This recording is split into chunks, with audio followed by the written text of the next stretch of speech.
Hello, everyone, and welcome to this week's edition of the Town Hall. You may have noticed that I am not Tokyo Trekker, but due to unforeseen circumstances, I am filling in for him this week, and I'm joined by Professor Brainy Specs and Mr. President. Hello, John. Hello, Mr. President, and hello, everyone out there.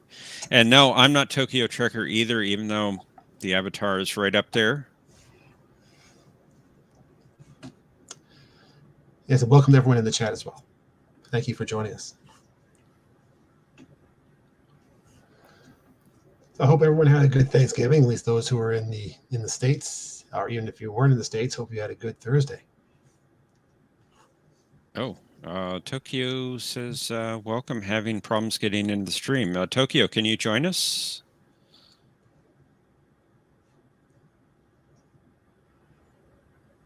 I guess not. Okay. Sorry. No problem. I was just saying this is going to be basically a free-form chat. If any topics anybody in the chat would like to discuss, feel free to bring them up. Otherwise, we'll be talking about various nerdy stuff like usual, I suppose. Imagine that, nerdy stuff. Mm-hmm. You would have thunk it. I wouldn't have. But anyway.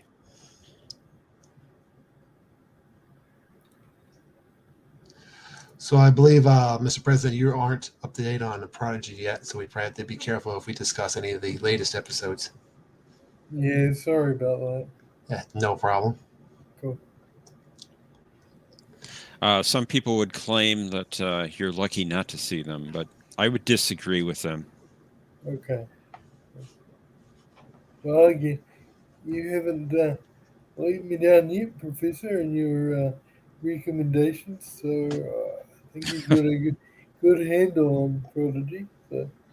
Well, I appreciate that. I will say that I've had a few issues with the latest episodes, but I still like the show. I think it's good.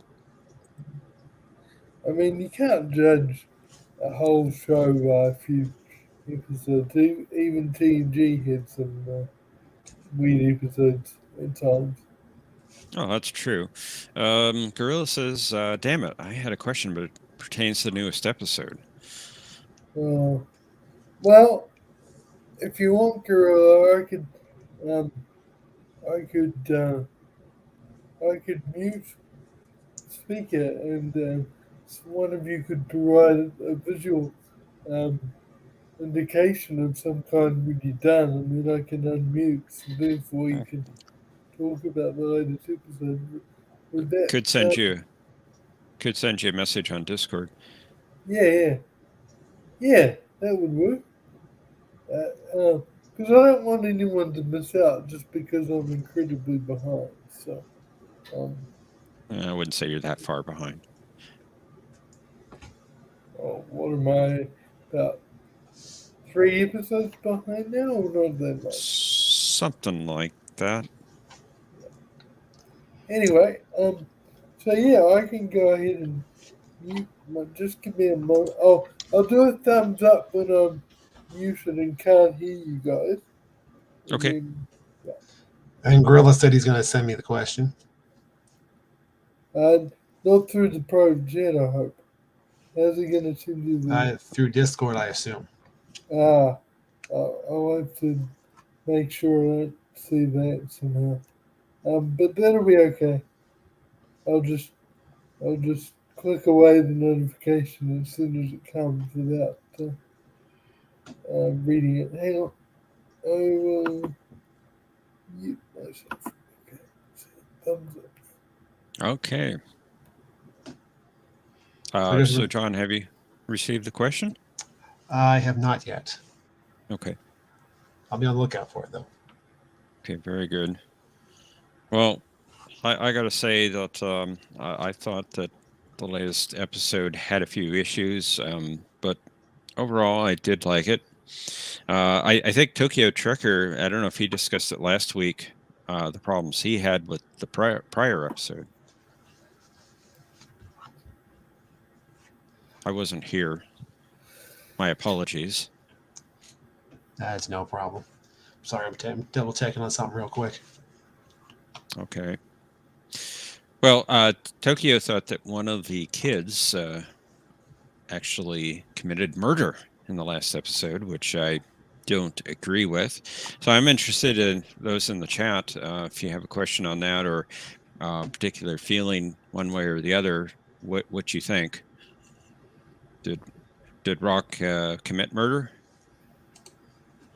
No, I wouldn't consider it murder personally. I think it would be more likely to be self-defense. I tend to agree with that. They were in a very perilous situation where they were being fired upon. They had other vehicles coming at them at high speeds, and they were fleeing for their lives. So that, to me, it was very much self-defense. Yeah, that was the impression that I got. Although the little chase scene in general wasn't a big fan of personally. Well, it was very Star Wars-ish, but I'll say this: other movies and franchises have done chase scenes like that. I know that's not a staple of Star Trek, but I did like it. And of course, look who's in the chat making comments, John. Oh, Cinnabon, of course, accusing us of some kind of conspiracy or something. A secret meeting he stumbled upon. Even though it's obviously a public stream. So nothing secret here. Well, he has to stir the pot, you know. Of course. And I did get Gorilla's question, by the way. Okay. Well, first off, Gorilla says that was self-defense, and if someone complains about it, then there's some Star Wars animated episodes to complain about also.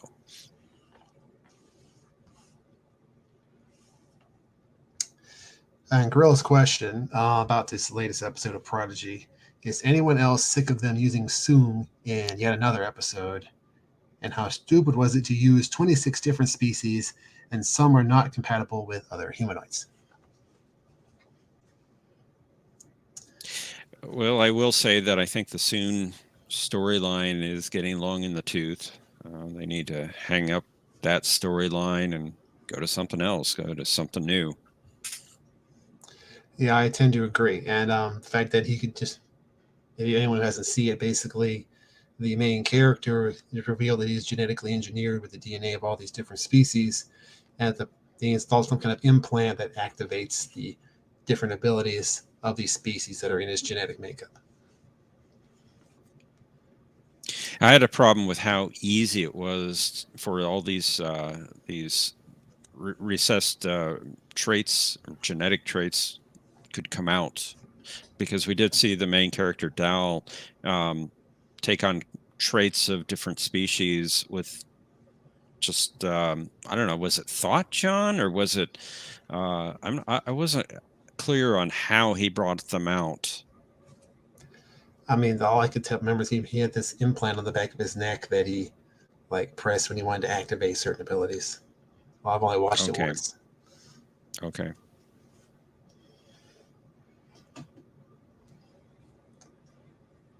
And Cinnabon's making more comments. Of course he is. Spoilers, by the way. And spoilers. You did, John. And just so you know, Cinnabon was on Trek Yards this morning, their live stream, their premiere rather, and he was making comments that spoilers don't matter to him. Suddenly they are. Which is it, Cinnabon?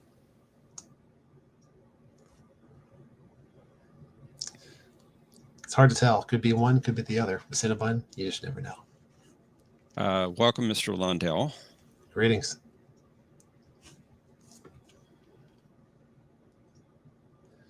And now he's denying that he was on Trek Yards. Well, of course he was. Because I was there, and he complained about me following him around on YouTube. That sounds about right.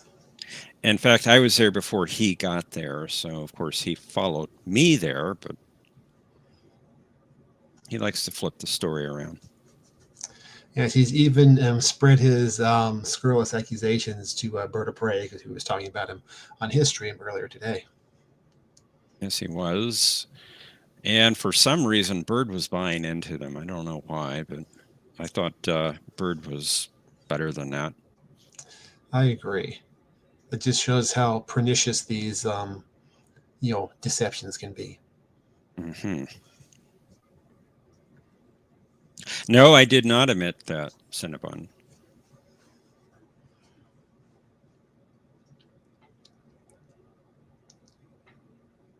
Is this just a troll stream? Yeah, pretty much. I guess so. You could change the narrative, Mr. Londell. Do you have a question for us? Does anyone in the chat have a question? And I guess I can bring back Mr. President. Yeah, I was going to say, we guess we pretty much wrapped up that one question from Gorilla. So we can All bring right. back our president here. All right, I sent him a message. Maybe Mr. President can rescue us. And Bird says he doesn't know what to believe.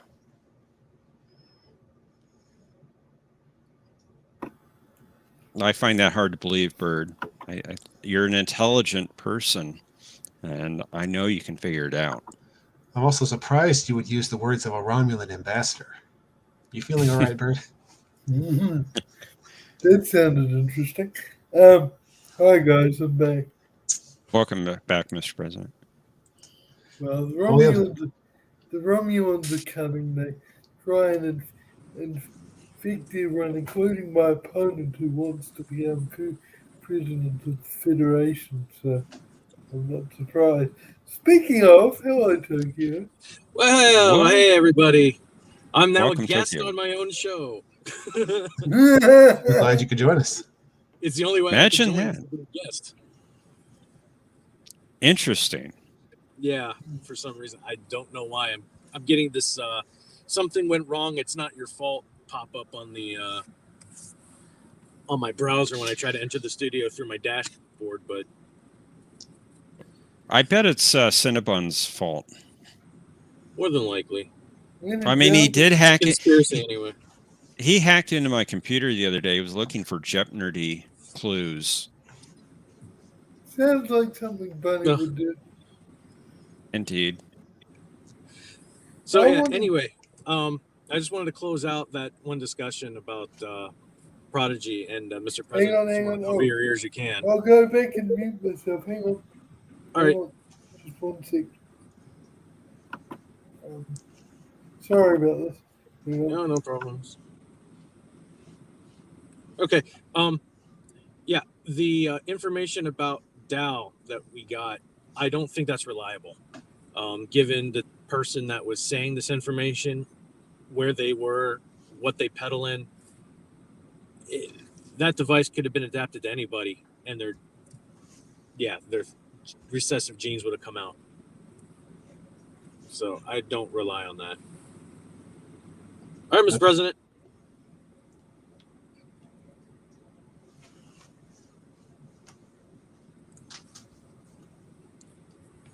All right, end of speech.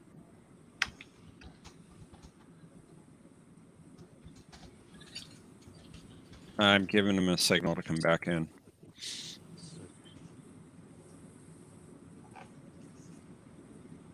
And he turns off his camera.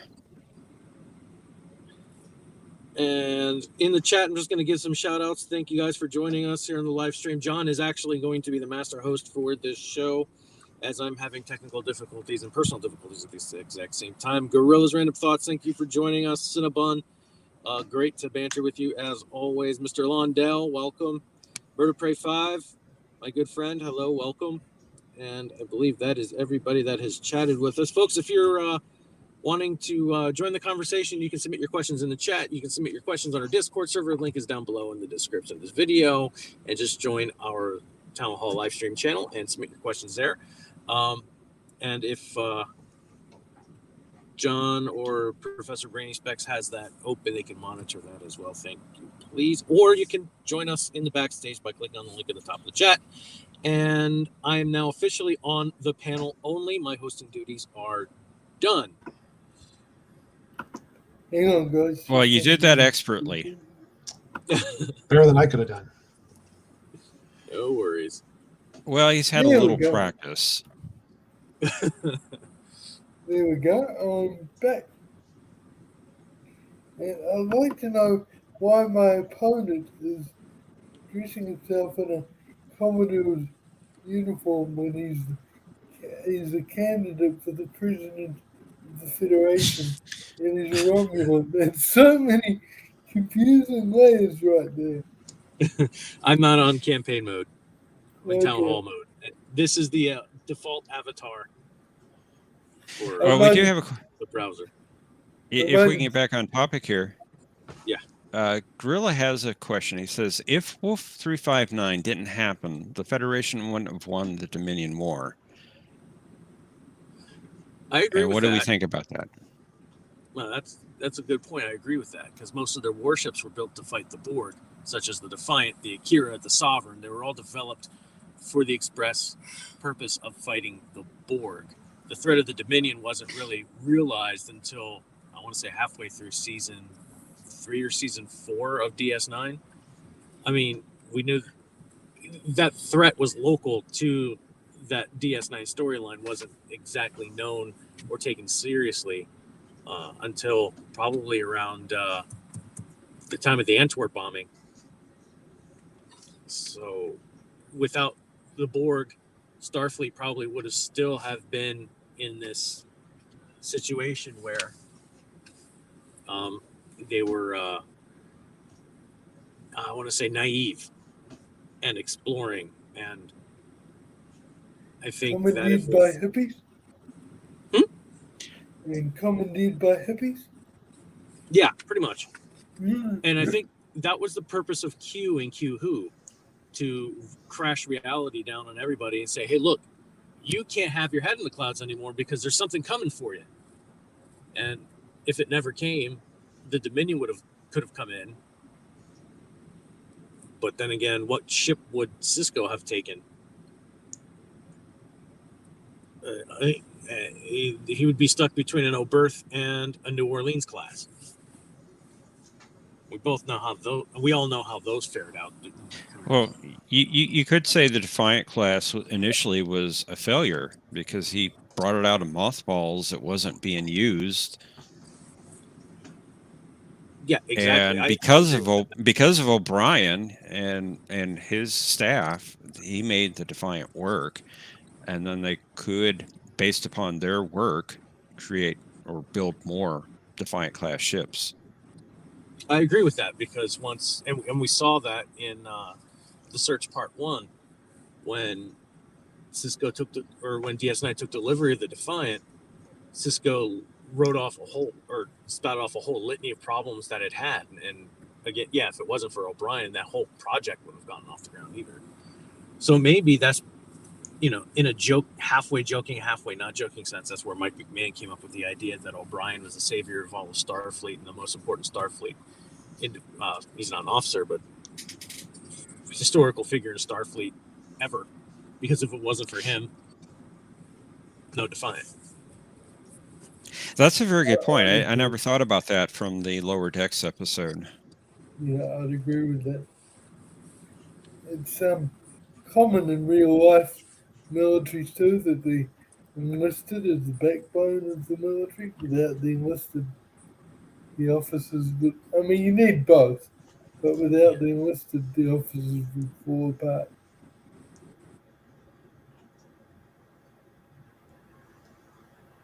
So really, we could say we have Q to thank for the fact that the Federation won the war. That's a hard pill to swallow, but it's true. Well, I think they would have lost the war if the Prophets didn't get involved in closing off the wormhole, closing off the Gamma Quadrant. Now, that was a big one too. Yeah. So I don't think you could point at Q and say he was the reason the Federation won, or the Alpha Quadrant powers won. He just nudged Starfleet back in the right direction. Fortunately, the Federation had several godlike creatures on their side in one form or another. Yes, you could make that point. For some reason, Tokyo dropped off. I hope his connection's okay. As Bird said, Cisco got the profits to keep the Dominion fleet in the Gamma Quadrant. Yeah. See, you are smart, Bird. You can figure these things out. And he's back. My phone lagged out. My entire phone lagged out on me.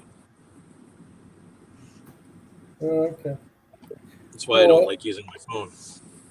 But yeah, how far did I get on that? Fine being a galaxy. Oh, you're What? lagging bad. You're breaking up.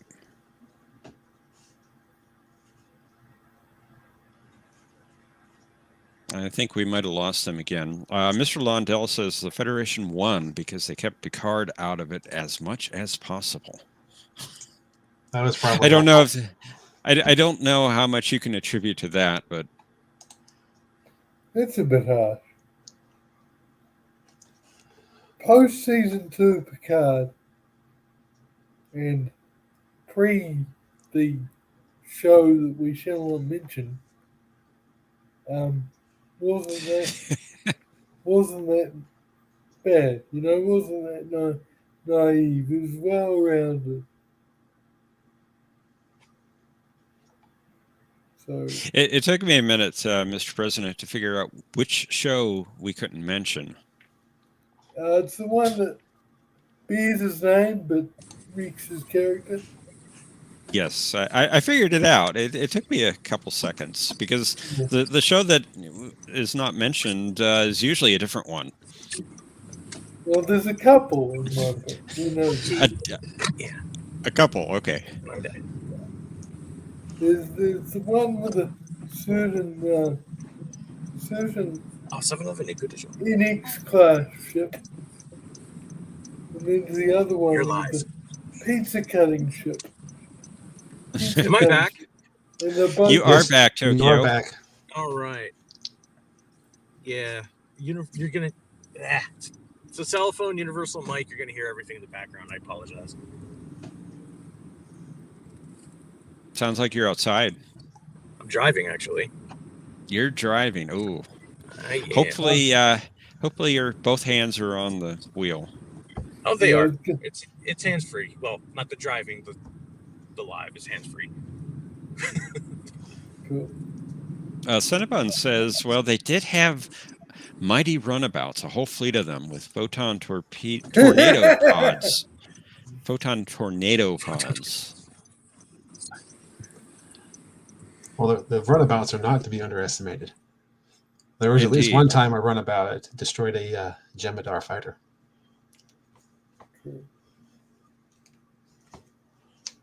True, they are tough little ships. Tokyo, you were talking earlier about the amount of time that the Federation had to design and create these warships to fight the Borg, and they helped with the Dominion War. I wonder, though, why it took so long to get some of these ships, because, I mean, we didn't even get the Defiant class until third season of Deep Space Nine, and the first real battle, if you will, with the Dominion took place in the last episode of season 2 of Deep Space Nine, which is roughly the end of TNG, and they sent a Galaxy class in to rescue, Cisco. Yeah, that's true. And it got whooped. Yeah. And we lost Tokyo again. Yeah. John, what do you think about that? I think that possibly an explanation is that there were other people in Starfleet with the same mindset as Picard, so they may have resisted some of these attempts to basically build more directly military-ish vessels. I don't know why Picard is being singled out, and I'm talking about TNG Picard here. I don't know why he's been singled out as being the pacifist. I think think there were. I don't think it was just Picard, as John was saying. I think it was typical of that era of Starfleet. And sure, season 2 Picard was a little strange with his Starfleet is not a military organization. But past season 2, he was a lot more well-rounded, and he was not above Starfleet defending itself.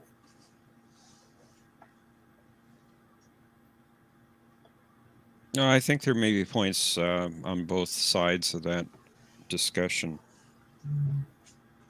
I just always wondered why it took so long to get some of these new ship classes up and going, especially knowing that the Borg could come back. Indeed. I wondered that as well. Maybe they thought, I mean, everyone, since the Generations movie when the Enterprise was destroyed, everyone has been picturing the Galaxy class as being this weak hotel in space. I don't actually think, for the most part, the writers of TNG intended it that way. I think it was meant to be as formidable as a Constitution class, just upgraded. It's just that ever since the Generations movie, the Galaxy class has sort of had this bad image associated with it. I think they... I'm sorry, Mr. President. Sorry. No, it's okay. I just don't think TNG intended.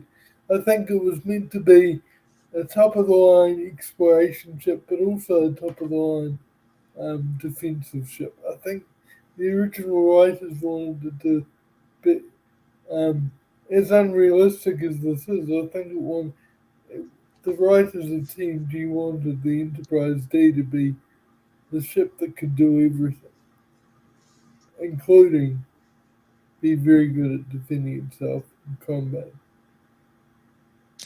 What do you? Well, I think it should have been. It wasn't always written that way, though. Yeah, they went through a rough patch and they lost a lot of Galaxy class ships, but it seems like in time for the Dominion War, they finally upgraded them because they seemed to did a lot of damage during those big fleet battles. Indeed. And it makes you wonder why during the Dominion War you didn't see Galaxy classes with their saucers already separated. Yes. Yeah. Yeah, I wondered that. Although they seem to have their most powerful phasers on the saucer, so maybe that has something to do with it. They just would evacuate any civilians ahead of time. That's possible. I just remember I guess it was in season 1, Worf talking about the star drive section being such a formidable craft without the saucer. Yeah. That's why the bridge on the star drive was called the Better Bridge. So, Right. Yeah, I agree with John. That was a bit weird.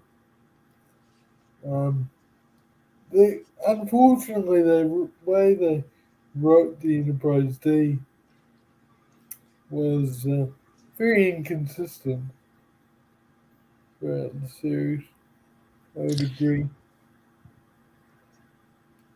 Mr. Londell's talking about season 2 episode of TNG. Remember when both Picard and Riker were ticked because they had to do a war game, saying they saw themselves as explorers, not military men. That's why it took so long for them to develop warships.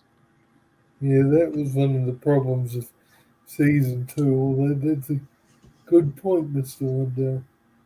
I really disliked that scene in that show, that episode, where they scoffed, the need for military preparedness. And as a child, I missed it. I missed that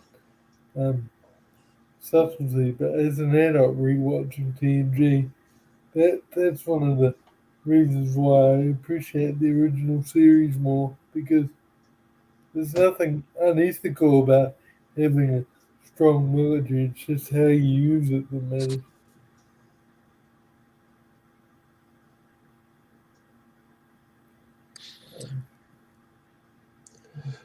I think part of the reason for the Federation's complacency was that they hadn't really, before the time of TNG, faced a threat that was like on their level or above since they made peace with the Klingons. Because then the Romulans were also in isolation for a long time, so basically the Federation was the big kids on the block. That makes a lot of sense, Sean.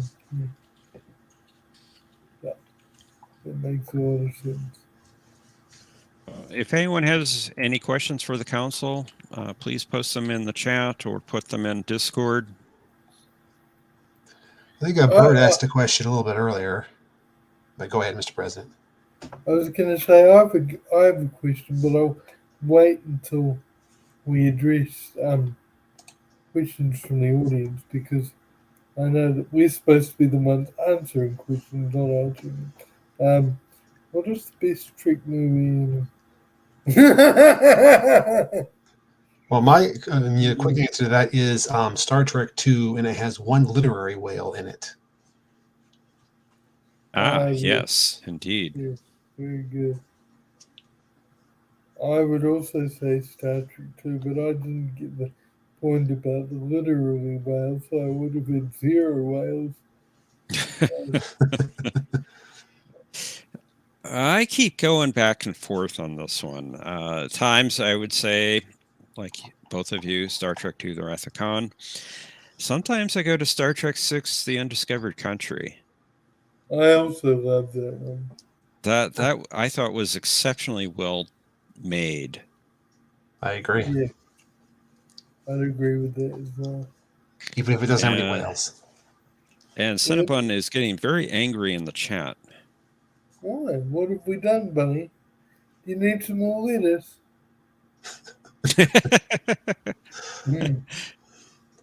What's he saying? I can't see. I think he's upset when somebody doesn't like Star Trek IV the best because how attached he is to the whale probe. Okay. No, that's not to say I don't like Star Trek IV. I think Star Trek IV was a great film. I like Star Trek IV too. It doesn't mean it's my favorite film, but I really like it. There's a lot of great comedic moments. It's a good film. In fact, you're a funny bird. And in fact, when I was in school, primary school, I think you guys refer to primary school as grade school. I wanted to introduce my friends who weren't Star Trek fans to Star Trek, and I got permission from the teacher to show Star Trek 4 in the classroom. And that was the movie I chose because I thought that with the comedy in it, you don't have to be a hardcore Trek fan to enjoy it. Well, that's what I was hoping anyway. And I think it went down well. I do think Star Trek IV is the most approachable film for somebody that's not a fan. Yeah. And that largely has to do with, the fish out of water type scenario. They're back in time. They filmed it in the 80s. It was set in the 80s. I'm sure people from today can relate, just a few decades back. So in that regard, I think it's very approachable to a non-fan. And you do have that comedy element to it, which I think would draw in some people as well. Indeed. And when I was in primary school, it was only the early 90s at this point. So 80s wasn't that far back in the past. Right. You still had a lot of 80s movies being repeated on TV and such. So 80s culture was sort of pop culture was alive and well still in the 90s. I remember back then when movies came out on home video, of course, VHS was the primary media at the time for home video. There was Betamax as well, but I got Star Trek 4 on video cassette as soon as it came out, and that was August of '87. And at the start of that video cassette, there was an ad for Star Trek The Next Generation, which of course was premiering a month from the release of that movie on video cassette. And I was jazzed for it. It was my first look at Star Trek The Next Generation, and it had me excited. Yeah. I can imagine. I was very excited when I started watching it when it first came on New Zealand TV. I really enjoyed it, and it's not a popular opinion, but because I was a young person myself, I really related to Wesley Crusher and really enjoyed his character. I also really liked Data at the time because who doesn't? What young kid doesn't like androids? You know.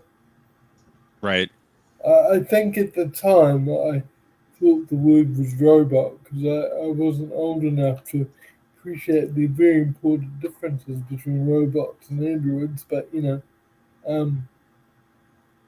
Data and Wesley Crusher were my favourite. And then as I got older, Picard became my favourite character. Like you, Data was my first favorite character of Next Generation. Yeah. What about you, John? When you first saw the show? I was very young when I started watching the show. I think I was just old enough to start watching when the show started getting good. I think when I was a kid, my favorite character was Riker, and I think that was probably because he reminded me of Kirk. Ah, fair point. Yeah. It's fair enough. Well, Cinnabon, are you denying that there are non-fans of Star Trek out there in the world? That's just a plain silly thing to deny.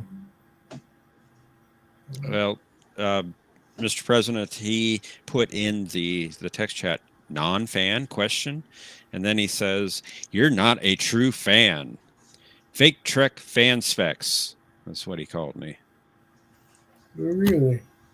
Really? I mean, that's just getting dogmatic and silly. We can be fans of the show and still acknowledge that there are many people out there that just not their cup of tea. And it would be, to be honest, if we all like the same things, life would be incredibly dull. You're exactly right, Mr. President. And Cinnabon is having these delusions again, and I keep telling him he has the solution right there. He just has to take his meds, but he doesn't listen to me. So, Mr. Londell says, don't think he has a favorite TNG character. Well, can I ask Mr. Lindell? I hope I'm pronouncing your name right, by the way. Can I ask what your favorite series is, Mr. Lindell? I think I know what he's going to say.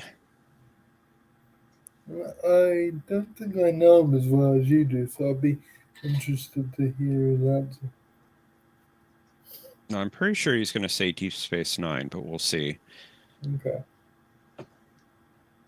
It could be the original series. I know he's a fan of both. Okay. DS9, hands down, he says. Yeah, fair enough. I like DS9. I definitely beats Voyager and the later non-canon shows. But I guess. Well, don't forget about the Great Enterprise, Mr. President. No, I was listing that in the later non-canon shows, Mr. President. I think you have to revise that list. Yeah. Well, I'll tell you what does Deep Space Nine for me, even though I don't like it as much as TNG. I guess because TNG was the first one in that time period, so it set the mold for that time period. But I tell you what is a real big plus for Deep Space Nine is Chief O'Brien, because I loved him. I loved Chief O'Brien in TNG, and having his character fleshed out even more in DS9 was great. Well, and DS9, of course, O'Brien must suffer. Yes. But he does it so well. Yeah, he does. He does. I would love to Poor meet guy. I would love to. I'm not sure if I'm pronouncing his name right because it's Irish, but I would love to meet Cole Meany in real life. Um, have any of you had the opportunity to meet him at any convention? Fortunately not. I have not met him. And, you know, I've not heard of many that have. You Okay. hear a lot of people, they say, you know, they've met certain actors on the show, and Cole Meany is not one that comes up much. He must not have attended many conventions. I don't know. I think he's kind of distanced himself from Trek a bit. Okay. I hope that doesn't mean that he didn't like being on Star Trek, because that would be sad. But I'm not going to directly ask a question that I don't want to hear the answer to. Maybe So, someone in the chat has seen him, talked with him. yes, I'd be interested in that.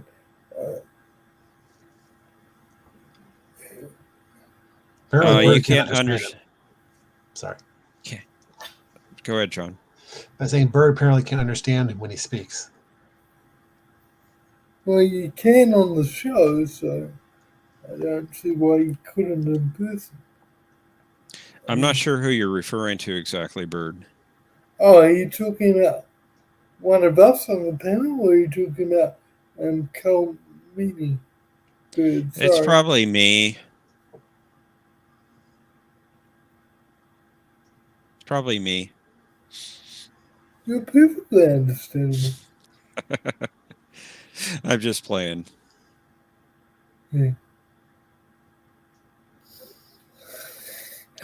Yep, Mr. Lundell said DS9 hands down. DS9 definitely rekindled the spirit of TOS, and he saw Cisco as a successor to Kirk's throne. Fair enough, although as a rebuttal to that, I really hated Cisco's actions in the Pale Moonlight and in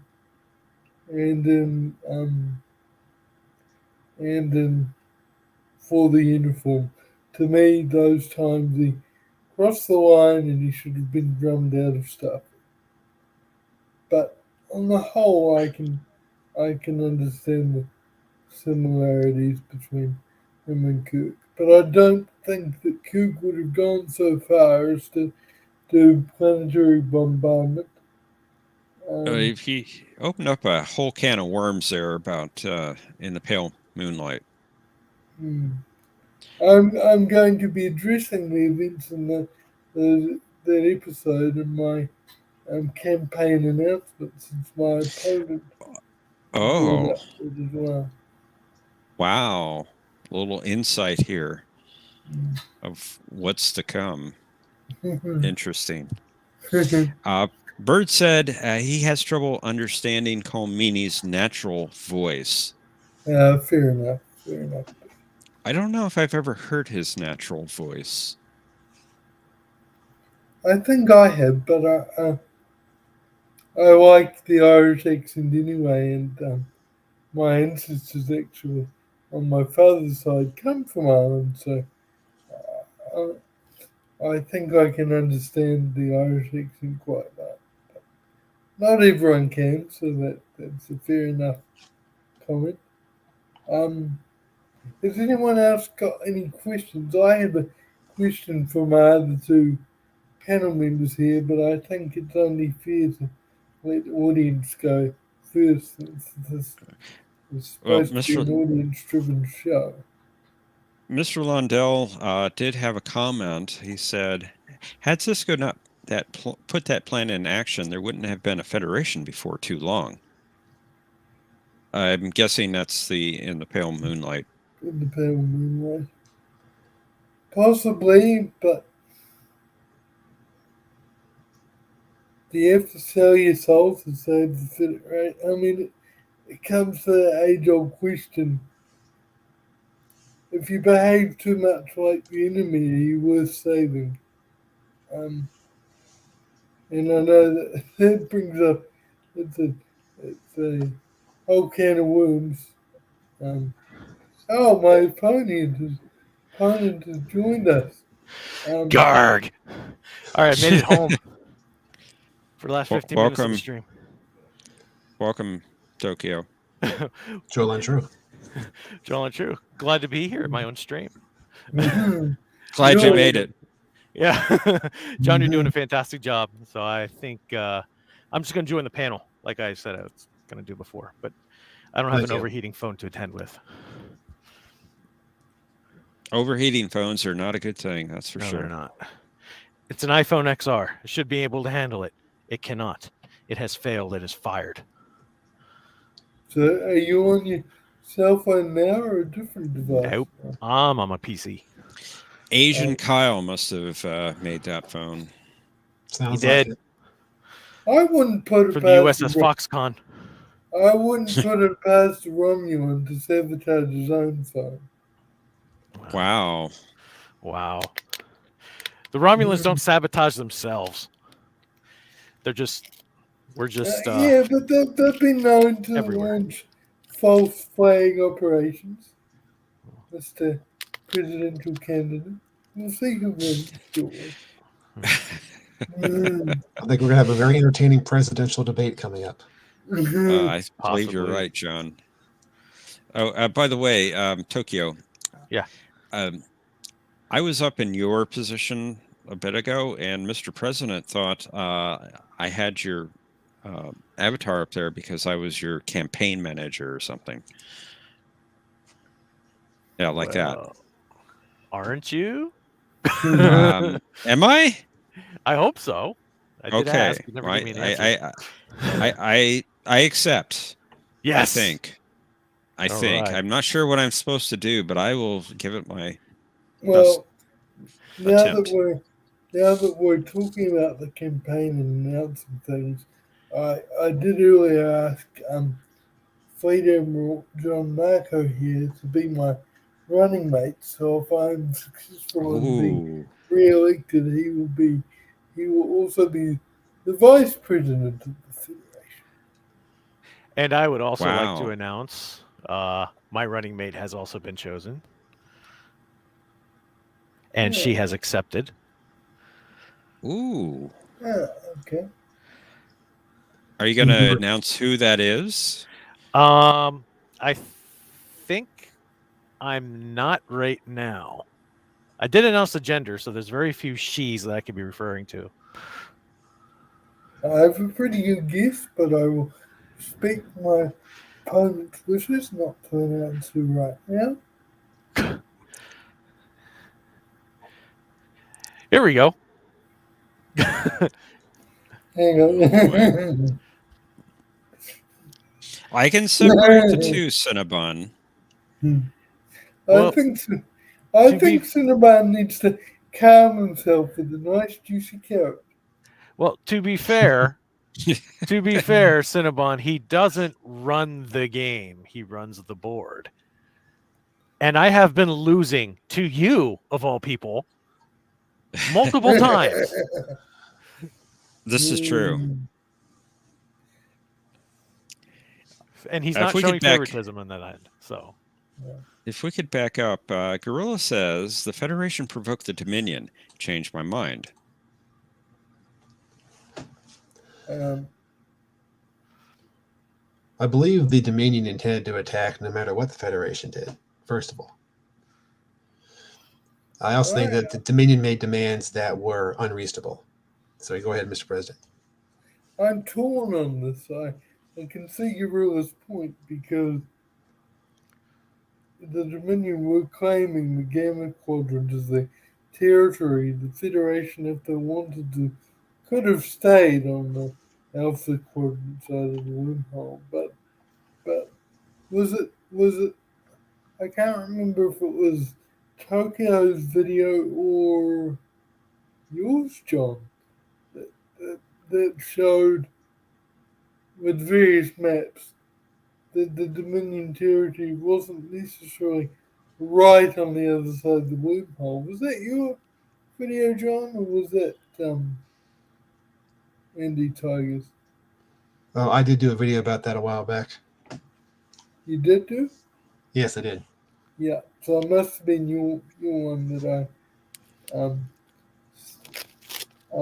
saw. My Steam running late video makes a pretty good case to change your mind, Gorilla. Gorilla Well- says Lore Reloaded made an excellent video on that. Yeah, he did. Okay. I've seen it a while ago. In fact, it's a long series. It's about, correct me if I'm wrong, 8 videos long, a total of like 4 or 5 hours altogether. Yes, Some yeah, good something like that. Wow. He made that a Very long in-depth. time ago, Yeah, like 3 or 4 years ago. Is that series all in a single playlist so you can watch them one after the other? probably not. I don't know. You might have to make your own playlist. Okay. But if someone has links to those videos, it'd be very interesting. Hey, you just look. Oh, yeah, you would need a link though. But the general, for anybody that's watching, the general search on that would be Lore Reloaded Dominion War. They'll all pop up. We have some more comments in the chat. Look at them, the 4 conspirators of Jet Nerdy meeting in the open. Before we said get that? on to Sin's comments, I'm gonna do a Gen Psaki and circle back to the Dominion War. I think that they were going to attack anyway. The reason being is the wormhole. I think before DS9 established itself, that wormhole was pretty much left alone. Very, very few were coming through from the Alpha to the Gamma. And with the wormhole being so close to the Dominion border, once traffic picked up in those first couple of years that DS9 was open, the Dominion got really antsy and were wanting to put an end to it because they were enjoying their quiet and their, no pun intended, dominion over their large swath of the Gamma Quadrant. So they were going to attack anyway. Whether it was going to be an invasion force or little by little like we saw, they were going to attack. The war was going to happen. Fair enough comment there, Tiger. Because to me, it's all like how Discovery, yes, I'm throwing that in there because they did a decent job at explaining why the Klingons would be angry. Nope, your retching is very, very fair reaction. I just because I just hit the go away so I can be sick. Hang on. Well, they used FAFSA role-playing game from the 70s to tell the backstory of that. They stole it, I should say. Which is the Federation was getting a little bit close to the Klingon borders, and the Klingons were just like, no, this has to stop. Okay. And so they started the war. That was the whole Battle of Axanar. That's how that started. And how the fan series Axanar, they were actually going to use that same exact plot. And that's part of Paramount's lawsuit against Axanar for copyright infringement because they use that same exact story element that they were going to use. But the thing is, STD used FAFSA, which is an officially licensed product, and Axanar was not licensed, and that's how they lost all of that. Robert Rose Jr., welcome. Greetings, Robert. Good to see you. Good evening, Robert. Hello, Robert. And let's go ahead and move over to the comment section here. Well, I'll just quickly agree with all of you. I think that the Dominion would have attacked eventually anyway. Thank you for the link, John. And linking that back to Wolf 359, what I was trying to say before my phone fritzed out on me was that if it wasn't for the Defiant class, Cisco probably would have been bringing back a Galaxy class. And we all know what happened to the Odyssey.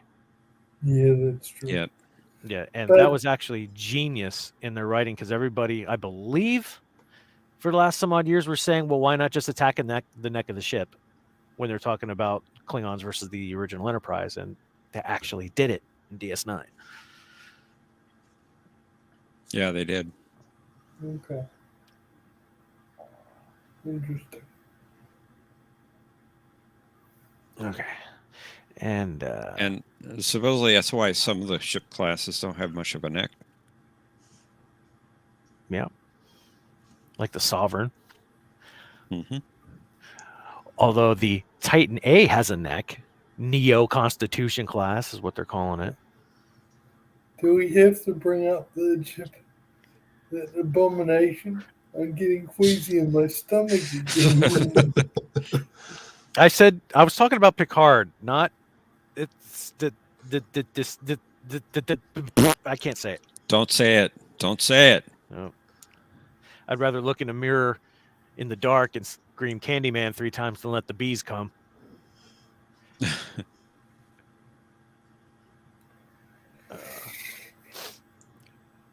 Anyway, I know Cinema. Picard isn't. I know Picard isn't as bad as the first Kidsman trick, but it's still bad enough. No one's singing his praises. I'm just mentioning it. I know. Cinnabon says Runabout survived. It's true. Unlike Voyager shuttles. Yeah. Although if you really need to, during those big, huge battles with the Dominion, all you would need to do is just keep Voyager in the middle of the Federation fleet, and they just keep launching shuttles. That's all you need. No Jim Hadar would survive. I think a lot of the Jim Hadar would just flip out with having to deal with such a illogical lunatic like Janeway. Famous last words, famous prediction or predictable last words of the Vorta just before a horde of Voyager shuttles comes bearing down on the warship. Dang you, Rick Berman!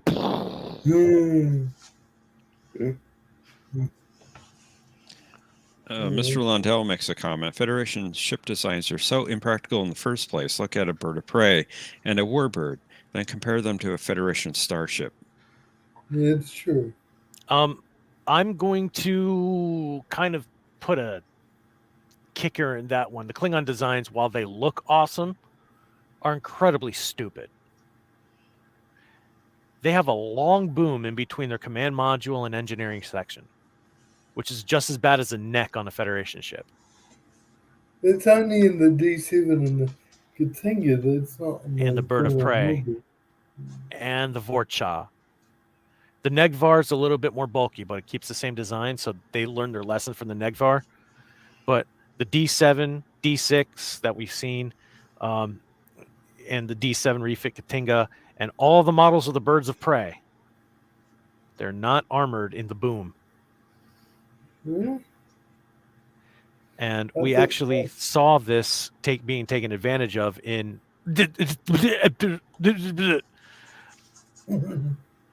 when they blew apart the sarcophagus ship's neck.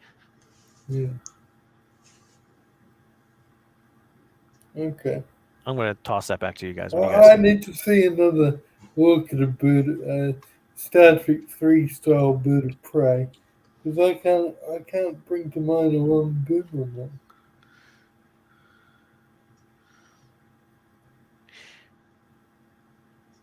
I'm going to see if I can find a picture of that, Robert. I believe You might be right, but the bulk of the damage was on the neck for some reason. I thought it was the neck too, but I could be wrong, Robert.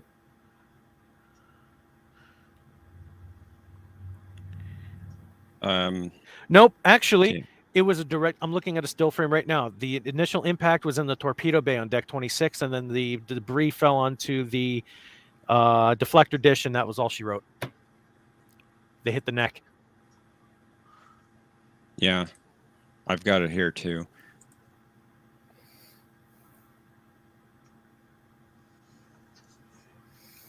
In fact, if you give me a second, I can share that. Yeah, if you can pull up that pic, we'll approve it.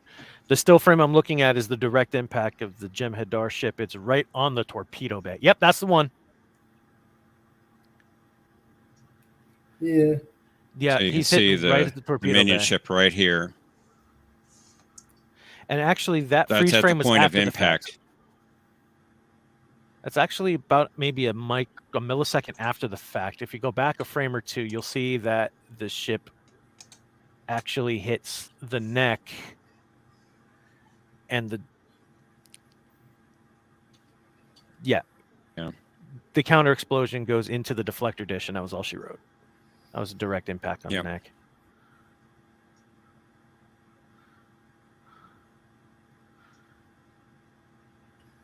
Yeah, that scene just makes me weep all the time. Well, not literally weep, but it saddens my heart every time I see it because I love the girls. And Robert, yes, they did. The first couple of impacts were to the hull superstructure just around the deflector dish. Gosh, I sound like those nerds with those big, thick glasses. Like, well, actually, in episode 27 of season 6 of Doctor Who, he said, You do that voice very well. That's what I sound like. Talking about, you just hit the superstructure of the secondary hull around the deflector dish, and so it wouldn't be destroyed right away.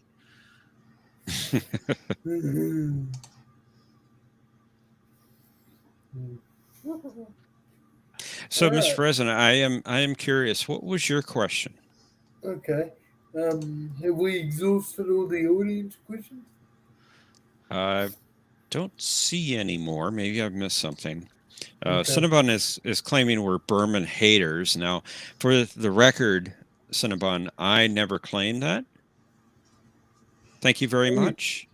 Are you talking about Rick Burnham or Michael Burnham? Rick Berman. Berman. I've never hated Rick Burnham. In fact, I've defended him where others have criticized him in the past. In fact, I like most of Trek from Rick Berman's era. So there you go. Yeah. Take that, Cinnabon. Anyway, while Cinnabon goes away and tries to soothe himself with some lettuce and carrots, I'll go ahead with my question. It's been said that Jellicoe was brought in Chain of Command Part 1 and 2. It's been rumored that Jellicoe was being brought in case Patrick Stewart wanted to resign at that point. Now, my question is, I don't really want to know whether that theory is true or false, but my question is, the way the episode was written, the audience was supposed to not like Captain Jellicoe because of all the changes he brought in and because of his through Riker, the audience was meant to not like Jellicoe at all. So if Jellicoe was going to be the replacement captain in the show, how do you think they would have brought the audience round to love Jellicoe instead of hating him? Any thoughts? Well, Jellicoe represents the change of modern society in the era.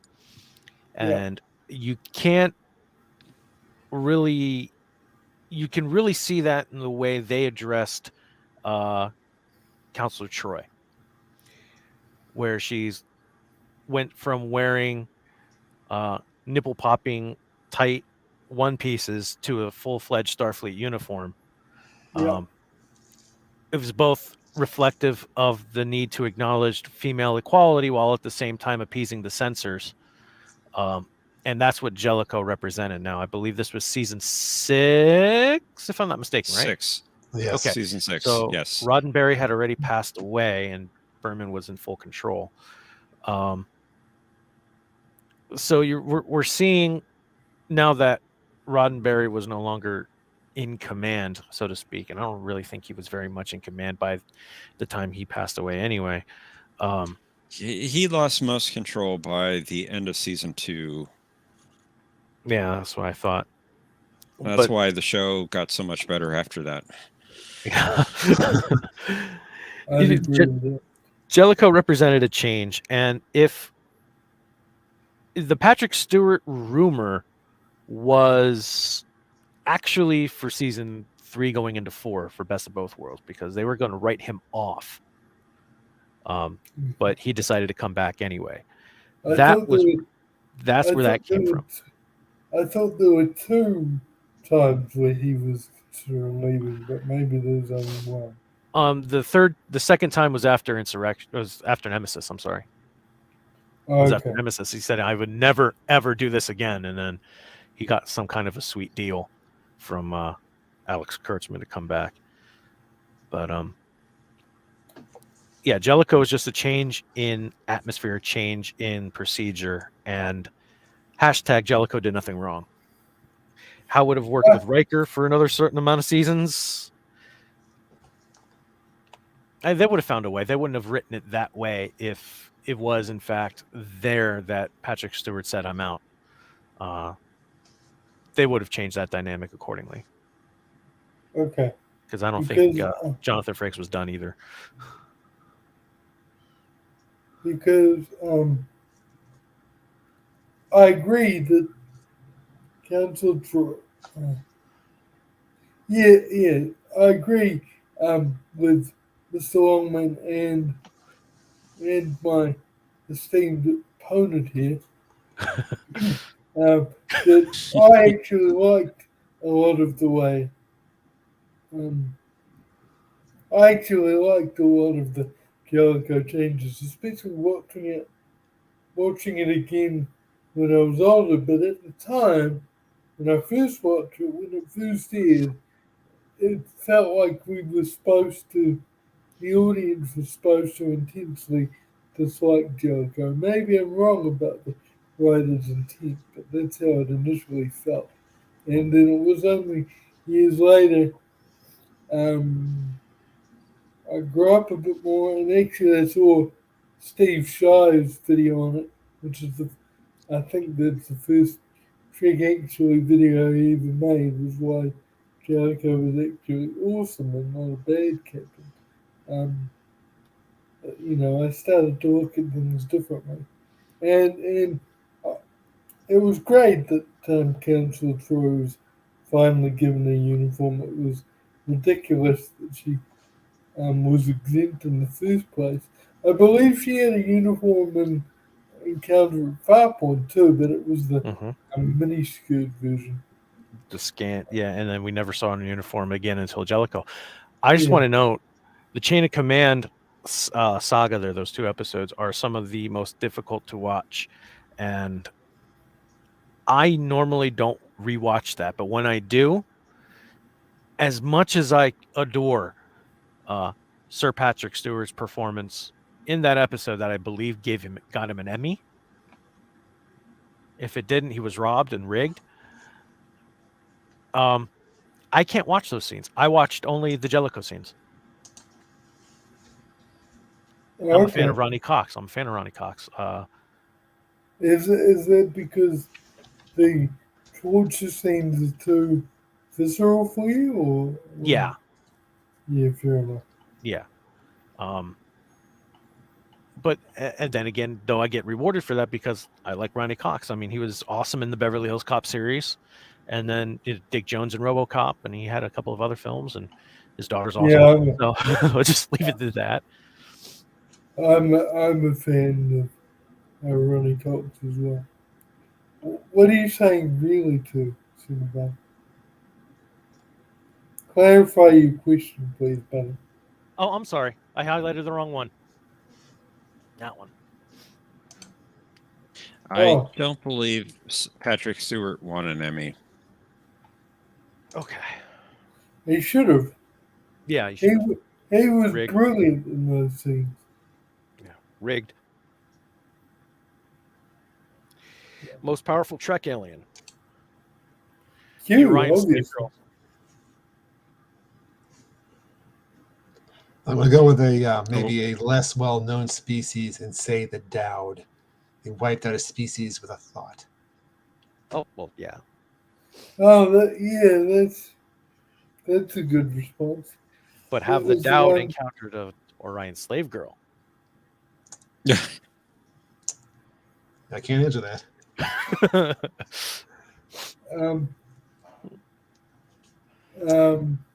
Was the Dowd the one with the two survivors? Well, there was. I nearly did a spoiler thing. I'm going to say, was the Dowd the one with the two survivors on the planet? Yes. Okay.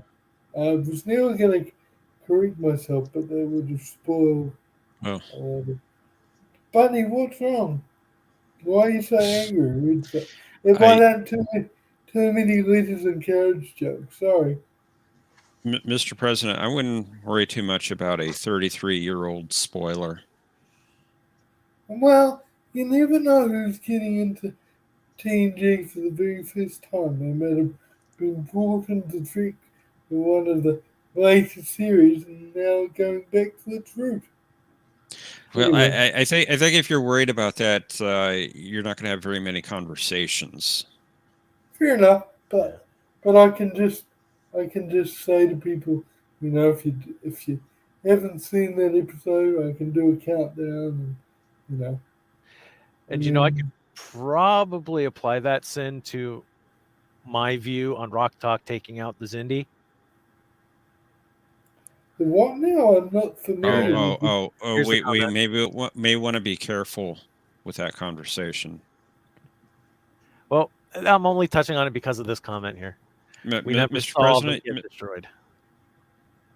So actually, I'm agreeing with you, Professor. They might not be gone. They might have beamed out. We never know. Possibly. Anyway, I don't think just survived.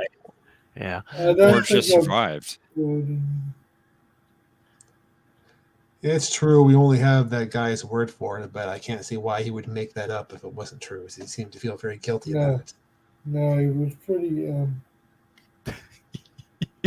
Sin makes the point. And you know what? That might actually take it. The whale probe might be the most powerful thing there. Nothing can come against it, because if they do, they get neutralized. Well, I would dare say Iger would take out the whale probe. I would agree. Plus, the whale probe had no aggressive intent. It was just an unfortunate accident. That would be an epic fight to see. Sorry, Mr. President. I just Professor just gave me an inspiration. That's right. All the whale probe wanted to do was say hello to whales. It didn't mean to cause any harm, as far as I'm aware. Well, yeah, as soon as it talked to the whales, it went back and restored everything. But what if it hadn't? What if it had come in search of the whales, couldn't find it, turned around, went to the Delta Quadrant where it would encounter Iger? Mr. Londell says the Doomsday Machine versus the whale probe. Oh, interesting.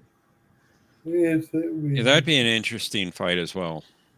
Depends if Commodore Dick is there to mess everything up or not.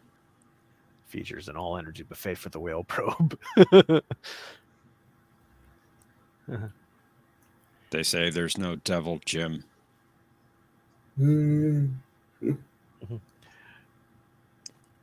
Right out of hell, I saw it. But we don't have a devil. But we know this. What was the quote from Kang? I was gonna screw that up. Yeah, we have no devil, Kirk, but we know the habits of yours. There it is. Something like that. Yeah, that was it. All right. I think, yeah, we're running into the time where anybody that's watching this on replay would click off. So let's go ahead and wrap this. We've gone about an hour and 15 minutes. Yeah. That's a good show. Well done, John. You want to sign us out? Oh, thank you. Thank you, everyone, for joining us tonight for this conversation. If you'd like to check us out tomorrow evening at 9 p.m. Eastern for Jeopardy! On my channel, another excellent and very fairly scored game. Above board, Indeed. according to that Above board. that CEO of what was it? I don't remember the organization. Fairness and game shows, online game shows or something. Sounded very official. It did. And I can say that as president, I would not participate in the game if it wasn't all above board. So there you go. Might have to have a Senate inquiry if it was not above board. Can my opponent say the same? Yeah. Hey, We can agree. sorry, I couldn't resist. You keep slicing with that dark talk and twisting. And we're not here for the campaign, but yet smack talk. I'll get you Robert. at one point. Robert, it never ends. It never ends. If you want proof, join our Discord. Folks, the link is on the bottom, is in the description there to join the Discord. It's free. It will always be free, and it will never charge you money. It will always be entertaining, and we can get you some links to other Discords that you may be familiar with as well, or interested in, not just familiar. And as for me, first of all, thank you everybody for coming to talk to us. You came and watched in the chat, and thank you everybody who's watching this on replay. I'm debating whether or not I'm going to be on Jeopardy! Tomorrow. However, John and I will be hosting a second episode of The Gospel Truth, where we'll be covering some other religious topics versus pop culture that you may be interested in hearing. And that's my plug.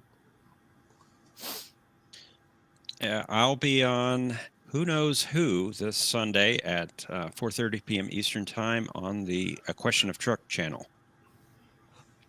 Now, I must ask this. There is no more Question of Trek show. It's now Who Knows Who. For the time being, it's on hiatus, the Question of Truck show. It'll be back. Cool. What time is that, John? It's 4:30 p.m. Eastern, which I'm not sure what time that would be for you. Very late, I think. Okay, I'll have to. Or very early in the morning. Find a converter. Is that the same time that the Question Check used to be on, or is that a different time? Yes, it is the same time. If it's the same time, I can't join you. Sorry. I should watch. No, not a problem. Watch us on replay. Yeah. Cool.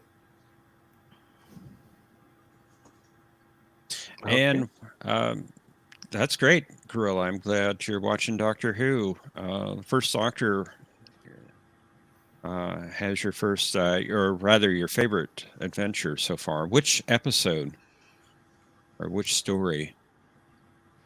I'm just curious. And Cinnabon says, "Fear me, the only 368-week Jeopardy champion." I don't think it's been around that long, Cinnabon. Yeah, Cinnabon never lets the facts get in the way of a good story, does he? Nah, well, he's delusional. So Yeah. We should really says get him good some five of better season. quality mids. Is that And you got story about 5 or the 5th episode? Those are two different things. And you got about another 60 seasons to go. I'm exaggerating. I think there's 32.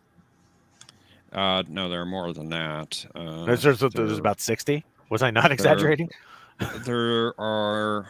It depends on how you count it. About 40. Oh, Hey, Doctor's not like that, Tokyo. 26 in the original series, and then 13 series in the revised or reimagined or continuation, whatever you want to call it. Then you have the David Tennant special season, and there was a season with 2 specials. So, around 40, depending on how you count it. yeah. And Mr. Lundell.